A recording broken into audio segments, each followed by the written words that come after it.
இன்னைக்கு நம்ம Parkinson's disease பற்றி பார்க்க போகிறோம். அதோட சிம்டம்ஸ் என்னெல்லாம்னு பார்ப்போம். யூஸ்வலாக பார்க்கின்சன்ஸ் டிசீஸ் வந்துட்டு ஏஜ் ஆகிறப்போ பிரெயினில் இருக்க நியூரான்ஸ் வந்துட்டு டீஜென்ரேட் ஆகும். அதனால் வந்துட்டு டோபமைன் அப்படிங்கிற ஒரு கெமிக்கல் வந்துட்டு கம்மியாகிறதுனால வந்துட்டு வரக்கூடிய நோய் மோர் தேன் 60 இயர்ஸ் ஆஃப் ஏஜில் தான் வரும். பட் ரேராக வந்துட்டு யங் ஏஜ்லேயும் வரலாம். இது வந்துட்டு பரம்பரையாக வர யூஸ்வலாக ஜெனட்டிக் ரீசன்ஸ்னால இருக்கலாம். இதோட சிம்டம்ஸ் என்னென்னு பார்த்தோம்னா ட்ராப் சிம்டம்ஸ் அப்படின்னு சொல்லுவோம். TRAP. T stands for tremor, R for rigidity, A for akinesia and P for postural instability.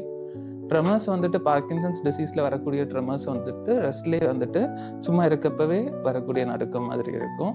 அதுக்கப்புறம் ரிஜிடிட்டி அப்படின்னா ஒரு தசை இருக்கும். ஃபுல்லாகவே அவங்களோட ஆக்டிவிட்டீஸ் வந்துட்டு பண்ணுறப்போ வந்துட்டு தசைகள் வந்துட்டு கொஞ்சம் இறுக்கமாக இருக்கிற மாதிரி இருக்கும். அதுக்கப்புறம் ஏகைனேசியா அப்படின்னா ஒரு ஸ்லோனஸ், அவங்க பேசுறது, அதுக்கப்புறம் அவங்களோட daily activities like eating, bathing அதெல்லாமே ரொம்ப டைம் எடுத்து பண்ணுற மாதிரி இருக்கும். அதுக்கப்புறம் ஒரு போஸ்டரல் இன்ஸ்டெபிலிட்டி, ஒரு ஸ்டூப்டு போஸ்டரில் இருப்பாங்க.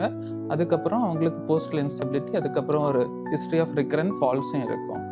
ஸோ ஒரு பேஷண்ட் வந்துட்டு கிளினிக்குள்ளால வரப்பவே வந்துட்டு நம்ம இதெல்லாம் அசஸ் பண்ணிட்டு அவங்கள எக்ஸாமின் பண்ணுறப்ப பார்க்கின்சன்ஸ் டிசீஸ் இருக்கா இல்லையான்னு கண்டுபிடிச்சிருவோம். பட் யூஸ்வலாக ஒரு ப்ராப்பர் நியூராலஜிஸ்ட் கேர் வந்துட்டு அவங்களுக்கு இல்லாதனால வந்துட்டு அவங்க யூஸ்வலாக ஏஜ் ஆகிறப்ப மூட்டு வலி இந்த மாதிரி நிறைய பிரச்சனை இருக்கும். அதை வந்துட்டு ட்ரீட் பண்ணிட்டு மூட்டு வலினால ஸ்லோவாக இருக்காங்க, ஏன்னா அதுக்கு மட்டும் ட்ரீட்மெண்ட் எடுத்துகிட்டு இருப்பாங்க.